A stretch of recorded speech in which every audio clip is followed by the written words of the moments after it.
विभाजन विभीषिका दिवस पर कांग्रेस पर बरसे योगी आदित्यनाथ, बोले विभाजन की त्रासदी के लिए कांग्रेस जिम्मेदार। अब या तो विलय होगा या हमेशा के लिए खत्म होगा पाकिस्तान।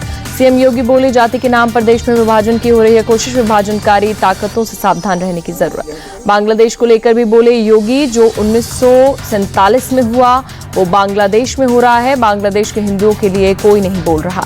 विभाजन विभीषिका दिवस पर पीएम मोदी का ट्वीट लिखा, विभाजन की भयावहता से प्रभावित लोगों के लिए साहस को श्रद्धांजलि, एकता और भाईचारे के बंधनों की रक्षा के लिए प्रतिबद्ध।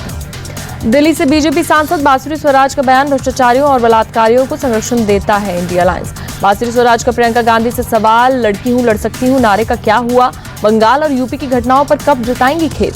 दिल्ली हाईकोर्ट ने बांसुरी स्वराज को जारी किया नोटिस, नई दिल्ली से बांसुरी की जीत को सोमनाथ भारती ने दी है चुनौती। महाराष्ट्र में विधानसभा चुनाव से पहले दल बदल का खेल शुरू, कल देर रात कांग्रेस के 2 विधायक हीरामन खोंसकर और जितेश अंतापुरकर सीएम शिंदे से मिले। दोनों विधायकों पर विधान परिषद चुनाव में क्रॉस वोटिंग का है शक, चुनाव से पहले महायुति का दामन थाम सकते हैं।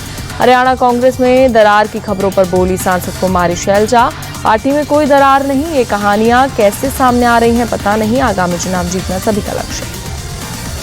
पत्नी की बहन के खिलाफ चुनाव लड़ाने वाले अजित पवार के बयान पर बोले बीजेपी नेता नितेश राणे, उनके बयान का ये मतलब नहीं कि वो महायुति से अलग हो रहे हैं, वो हमारे साथ हैं और हम सत्ता में फिर वापस आएंगे।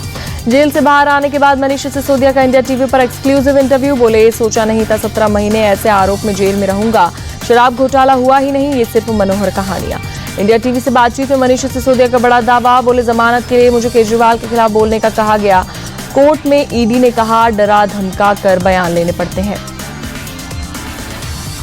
दिल्ली सीएम अरविंद केजरीवाल को सुप्रीम कोर्ट से राहत नहीं, अंतरिम जमानत देने से किया इनकार, मामले में अगली सुनवाई 23 अगस्त को होगी। मनीष सिसोदिया ने दिल्ली में अपनी पदयात्रा को 1-2 दिन के लिए रोका, स्वतंत्रता दिवस को लेकर दिल्ली पुलिस ने दी है सलाह, दिल्ली के मंत्री सौरभ भारद्वाज ने दी जानकारी।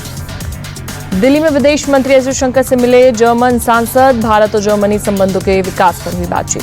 जुलाई महीने थोक मुद्रास्फीति घटकर 2.4% पर आई, जून में थोक मुद्रास्फीति की दर 3.36% थी। जम्मू कश्मीर के डोडा में सेना के कैप्टन शहीद, 48 राष्ट्रीय राइफल्स में तैनात थे कैप्टन दीपक सिंह, ऑपरेशन अभी भी जारी। जम्मू कश्मीर में बढ़ती आतंकी घटनाओं को लेकर रक्षा मंत्री राजनाथ सिंह की बैठक, सेना प्रमुख NSA डोभाल, रक्षा सचिव समेत कई अधिकारी मौजूद। बांग्लादेश की अंतरिम सरकार का फैसला, छात्रों के आंदोलन के दौरान हुई हत्याओं की होगी जांच, घटना में शामिल लोगों के खिलाफ इंटरनेशनल क्रिमिनल कोर्ट में करेंगे मुकदमा।